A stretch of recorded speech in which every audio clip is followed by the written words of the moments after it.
Hello and welcome to a special edition of 10 Lessons Learned. During this session, we're continuing to try our new format and we'd really like to know what you think of this.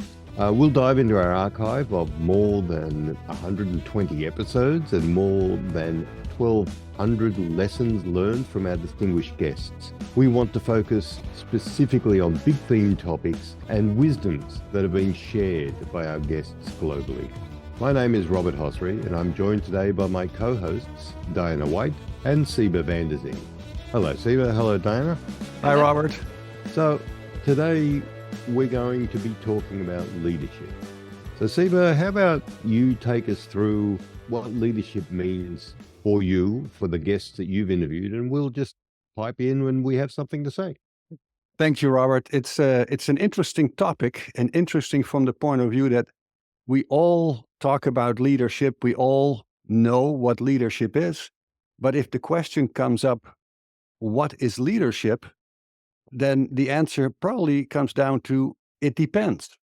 And what is the situation that we're talking about when it comes to leadership? So, you know what? I Googled it. I went to Google and said, what is leadership? And What answer did you get? Well, one definition that was given by Google was a definition from McKinsey, as we know, a global, very successful management consulting firm. And their definition is leadership is a set of behaviors used to help people align their collective direction, to execute strategic plans, and to continually renew an organization. Well, I was thinking that's an interesting definition, but what does it mean? And of course, it applies to a corporate situation, a set of behaviors. Yeah, that still doesn't tell me much. And I started to think a little bit more about leadership because there is a strong strategic element when you think of leadership. If you are the leader or you're working for a person that is named the leader, but as a leader, you think about things. You sit back and you think about, what do I want to achieve? What I want my people, my team to achieve. And you have to come up with action steps. Also, you don't want to tell people what to do, but in fact, you want to tell people what to do. So, right, the way you do that, hopefully, is because you have the trust from the people that work with you, for you, and you can obviously guide them in certain ways, but you don't want to walk in front of them and again, tell them what to do. That typically doesn't work well. So I think for our conversation as well, when we talk about leadership, in what category are we talking about leadership? Is it corporate, or is it, for my part, a family situation or an emergency situation? How do you, Diana and Robert, look at leadership from your perspective? I would say I've been in leadership roles for a very long time. And I think when you've been in leadership roles for a very long time, it almost becomes a perfume. It kind of permeates from you. And you begin to be that de facto person that people gravitate towards because they feel that you have that decisive energy. I could be in the middle of Dillard's and someone will ask me a question and I have to say, I don't work here, or I don't know you. Like, it's very interesting that you asked that, Siba, because I do find that in every facet of my life, I'm called upon or looked upon to see what my opinion is, because I'm kind of leading, setting the tone, if you will. So it's interesting that you ask, and for people who have been leaders for a very long time, I wonder how much of our viewers and listeners have been leaders for a very long time can contest to that they find that it's happening throughout their entire life, not just in the workplace. Two things. One, the definition that you read out, Siebe, I found very sterile, and so hence the conversation. But, as soon as, Diana, you said it's like a perfume, it permeates from you, it took me back, and I thought, no, what are you talking about? And then when you explained it, the light went on. That's exactly what happens. So my definition and the way that I have led in my entire career has been to prepare the people I work with for something better, for their next step. Mm-hmm. That's what I believe a leader should do. For me, anyway, that's the philosophy I follow. prepare them, skill them up so that they can then go on to lead, go on to whatever it is that they want to do. So this is going to be a very interesting conversation because we've all got similar experiences but different perspectives. So that's what I've got, Siebe. No, I like it. And you cannot go wrong. And that's what my thoughts were when it comes to leadership. You have, even in a family situation, suddenly you're dealing with unexpected situations, let's say. And, traditionally as a parent, of course, you take the lead and take care of your kids and perhaps grandparents, whatever the situation may be. Different than being in a business situation.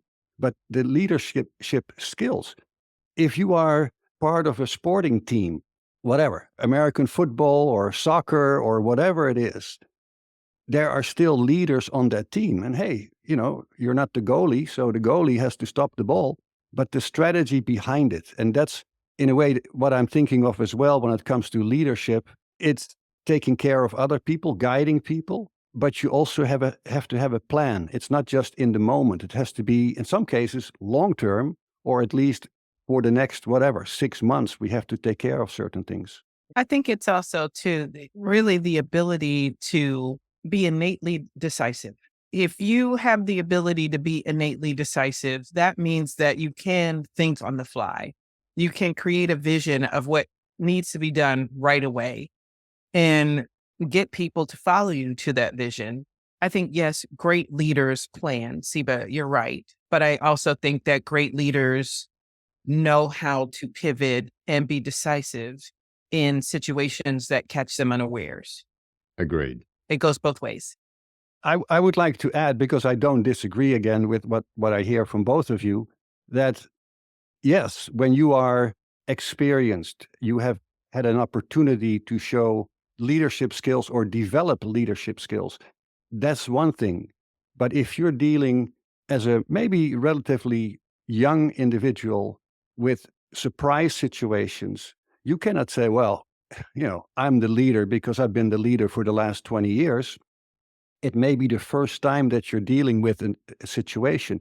That can happen at work as a worker in an organization, and something happens. It doesn't have to be a disaster or negative, but we're going to change things. We're going to adjust things.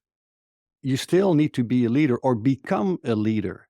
And I think no matter where you are, part of leadership is that you have to be strategic. You have to look at the big picture. You have to look at the time that it's going to take to get to certain goals.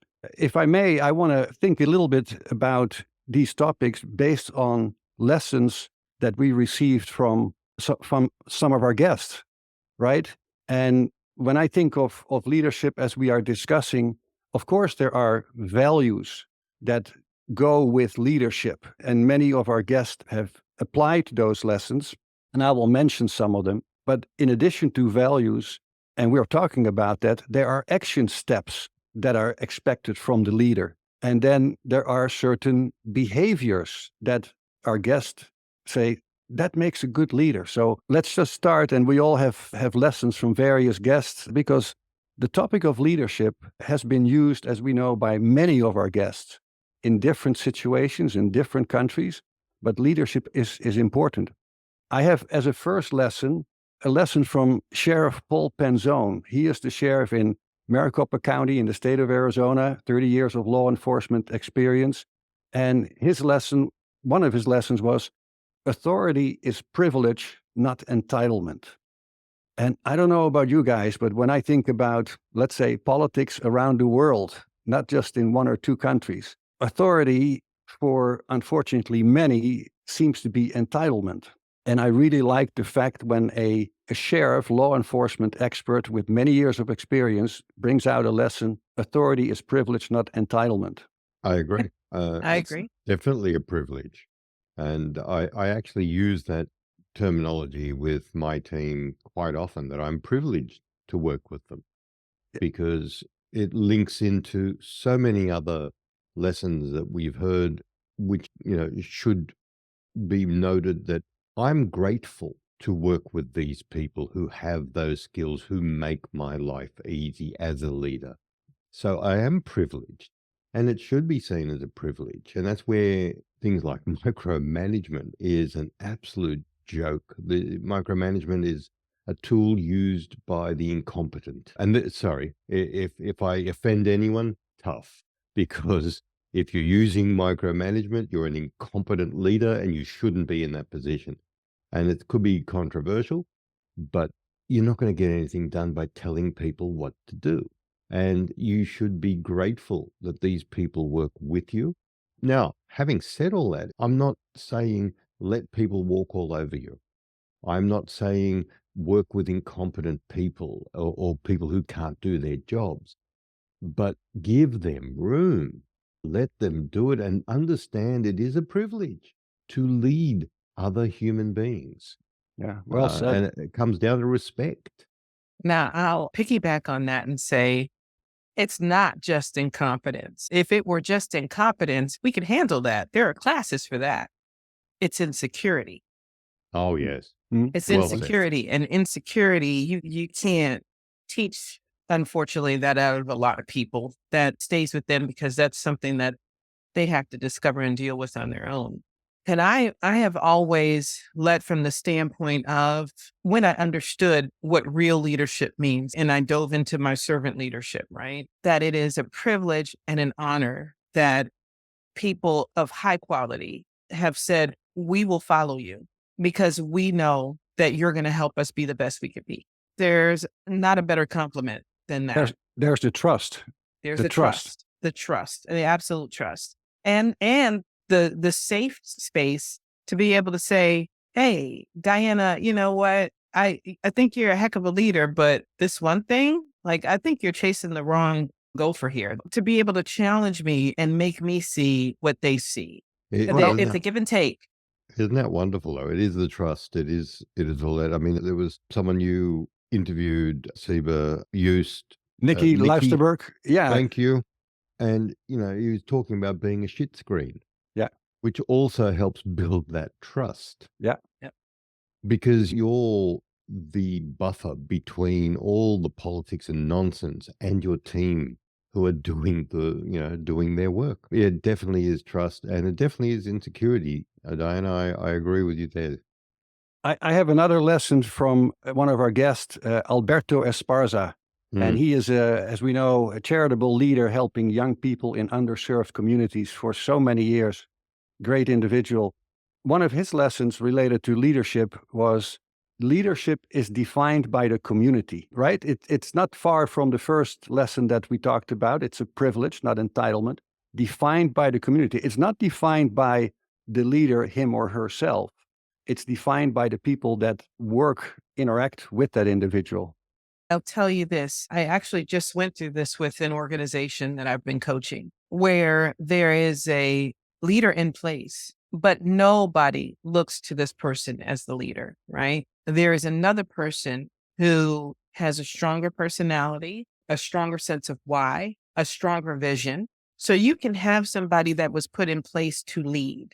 Your people, the people will always tell you who they actually want to follow. And that may not always be the person that was put in place to lead. That's very clear. Robert, what are your thoughts on that? That's a little too deep for me. I'm still, I am still trying to digest what you just said. I don't know. I don't know about, I mean, look, I understand what you're saying, Diana, and I'm not disagreeing with it. I don't know whether the community is the one that determines the leader, because I see a lot of people out there that don't get that one word that you just said, Diana, the why. So having community with the wrong why, or with their interpretation of the why that isn't in tune with the organization or the mission, might not come up with the right leader. But So no one know. said that it was the right pick. Exactly. We didn't say it was the right pick, Robert. We said that they will pick who they think, whether it's wrong or right. Okay. And even bad leadership is leadership, unfortunately. Siebe's right. Siebe's right. We see that around the world today. Oh, yeah. Oh, yeah. There we go. Okay, well, I really don't have much to add to that. I have Diana. another lesson to throw in the mix here from one of our recent guests, Per Ostrom from Sweden, the fractional chief marketing officer. The lesson got to me. Officers eat last. Turn the org chart upside down and be a servant leader. Officers eat last. It's not uncommon. I've heard it before, but I think it's powerful. As a leader, you don't put yourself necessarily in the primary spots. You look out, and Robert, you said it, and Diana, you said it as well. You look out for your people. And you've seen a lot of memes on LinkedIn, on Facebook, whatever, blah, blah, where they've got the leader out front as opposed to behind. Yeah, we've all seen those memes. We understand that. But the truth is, who executes it? And it's the leaders that actually execute that are good leaders. It's not the ones that will spout any kind of platitude to make them seem great. It's the ones that actually do the work. Well, that has the value. Yeah. The ones that have the value, the ones that look after their people, the ones that feel privileged and do everything that you and Diana just talked about. You've got to be there for them and not for your own ego. I have a real world example of Please. that. So when I was in retail eons ago, I had a store and it needed some help. It needed some TLC and rallied the team.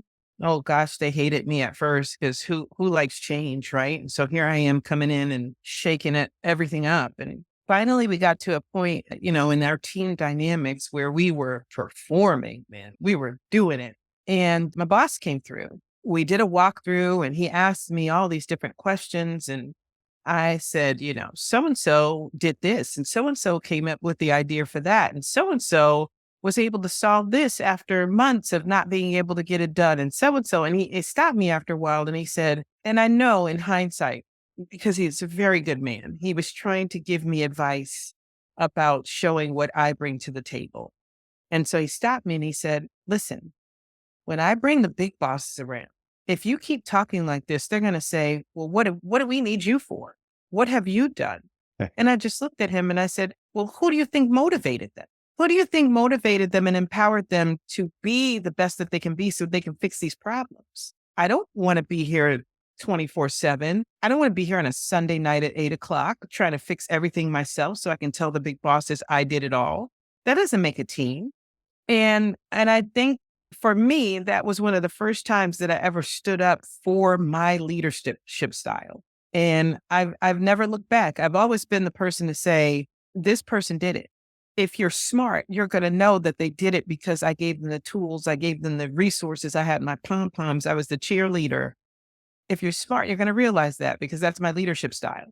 But they did it. Credit where credit is due. Exactly. Exactly. I think that's something that Ori Eisen said, which is you can do anything if you don't care who gets the credit. Yes. I'm thinking of also a lesson from Will Sarney, the thought leader and water strategy expert. It's sort of a maybe curious lesson, but his lesson was the power of unreasonable people. And when I think of that in a management situation, in a leadership situation, sometimes there are people, I would say, needed that have a completely different view than the general view of how things should be done. And I think a leader in an organization or in whatever situation needs to have an open mind when it comes to people who think differently. And the way Will Sarney said unreasonable, well, that's how you perceive it, of course. But I think that open mind really creates a team because every person in the organization can say, well, I look at it differently, but at least my opinion is respected. And perhaps we can learn something from that person that has a different idea.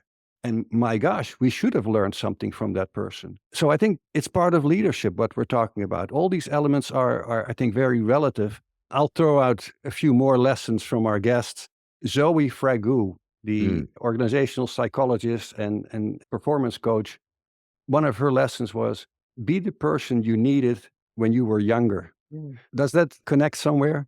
Oh, yeah. But isn't that something that we all try to do? We all try to be the parent. When we're parents, we try to parent the way that we wished we had been parented. And when we lead, we try and lead the way we wish we were led. But she's absolutely right. If you know what would have made you a better person, a better professional, then do it for someone else. I don't think it's an automatic. I know what you're saying. I don't think that every person grows up that way and say, I learned lessons when I was a kid, and now that I'm at this age, I'm going to take care of other people because of what happened. You're right. Unfortunately, I don't see it that's not necessary. A lot of people all over the world are selfish. Yes. Can I say that? Yes, you can, and I agree. Whether it's selfishness or whether it's just ignorance, it comes from a lack of self-awareness. I mean, this is my soapbox. I'll be jumping on the self-awareness soapbox for the rest of my life because I totally believe in it. But if you understand yourself, you can understand how you are treating other people. You can look inwards much easier and be the person that you wished you had when you were young and lead in that way. I agree with Zoe. I agree with that sentiment. I wish more people would do it. And you are right. See, but people are selfish, no matter what they say to themselves. Until they're aware of their own feelings and why they do things, they might not change. So the wake up call that I had for myself going into my leadership journey was that Monday morning quarterbacking was a lot easier to do than actually lead. But I did understand that it was important for me to be the kind of leader I wish I had. I was actually lucky enough to have the kind of leader I will always strive to be. So I've had both sides of it, right? But then there's another piece of it where I realized, oh man, this stuff that I thought was stupid. And I said, if I ever got into a leadership role, you're not going to find me doing, I got to do it. Like, this is just how it is. I may have hated it. I didn't understand where it was coming from, but it wasn't because this leader was a bad person. It's par for the course. It's part of the job. And that was a really rude awakening for me, that there were some things that were wrong and I could absolutely address and change and be a better leader because I've seen the wrong way to do it. And then there were some things that I thought, hey, when I become a leader, I'm not doing that. I'm not going to prescribe to that. And yeah, you kind of have to. It's icky, but sometimes you got to do it if the team is going to progress. And this is so interesting because in our conversation, we are evolving to steps and solutions, steps we can take and solutions, action steps, right? That's And what what you leaders do, Siebe. absolutely. And what you just mentioned, Diana, but also Robert, what you just mentioned, it really caught my attention when it comes to one of our early guests, Jacob Butler, a Native American artist and currently member of the tribal council of the Salt River Pima Indian community. He had two lessons. And when you listen to his episode, he had a rough upbringing. It was not easy. It still is not easy for many indigenous people around the world, I want to say. But he came to a conclusion that you don't want to go through life being angry and upset and point fingers at people. And two of his lessons, I want to quote quickly. One is address conflict analytically to find common ground.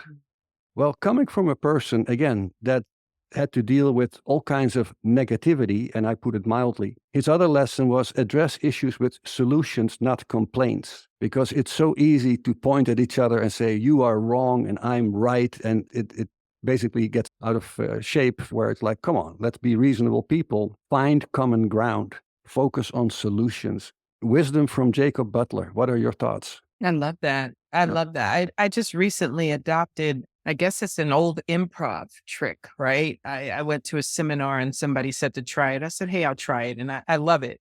So the improv thing is you can never say no. If you're on stage and you're doing improv, whatever the person volleys at you, you have to volley it back. Otherwise, the whole sketch goes to pot, right? You have to always say yes. And so in the conversation, in the communication world, it's instead of saying but or no, it's yes and. No matter what they've said, You say yes, and then you build upon it. If you can't tear it down, if you have to build upon it, then you're forced to say your piece in a way that is positive and constructive. You're forced to build upon what they've said. If you're doing it right, somebody could be an asshole. Yes, and you're wrong, right? Somebody could do that. But if you're really embracing the exercise, you have to communicate differently, because there's no way that you can come out with a negative if you're saying yes and keeping the ball volleyed. And it's been weird, but it's been awesome, because some of these conversations that would have been deadlocked are now strategic kind of collaborations, because we haven't shut each other down.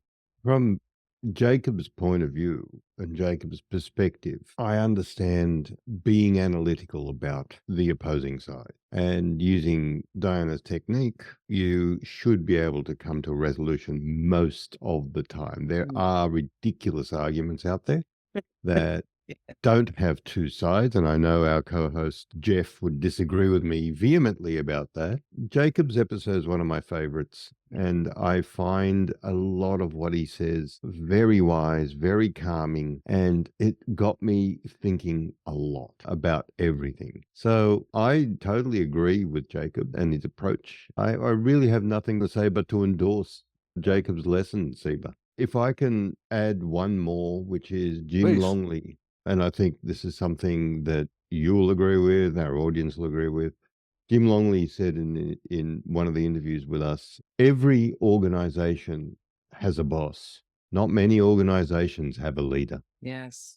It's a great lesson. It's a great lesson for everyone to understand, because there is a difference between a boss and a leader. There is a massive difference. And all I can say to our audience is you've got to just try and be nice. Don't take, is one of Siebe's lessons.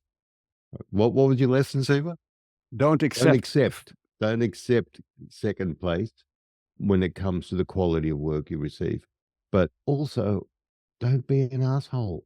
Be nice to people. Treat them with respect and dignity. They'll treat you with respect and dignity. And your entire enterprise will flourish. People are people, and they all get treated the same way. They all react the same way. So all these lessons that you've heard today, all of the anecdotes and experiences that Siebe, Diana, and I have had and shared with you, these are things that we want to share with the world, because nobody's doing it anymore. Everyone is either taking pictures of their food or worrying about their body shape or Selfies. what have you. Selfies. What we're doing is we're giving you the experience selfie. We're giving you our experience to help make you a little wiser with each lesson. With that said, I'd like to thank Diana for joining us and Siebe for leading the conversation. You have been listening to a special episode of 10 Lessons Learned. Our mission at 10 Lessons is to focus on wisdom and permanent knowledge. It's not so much about the stock market or options or politics, no matter how relevant these things are today. Our goal here at 10 Lessons is to capture lessons from our guests and share them as far and wide as possible.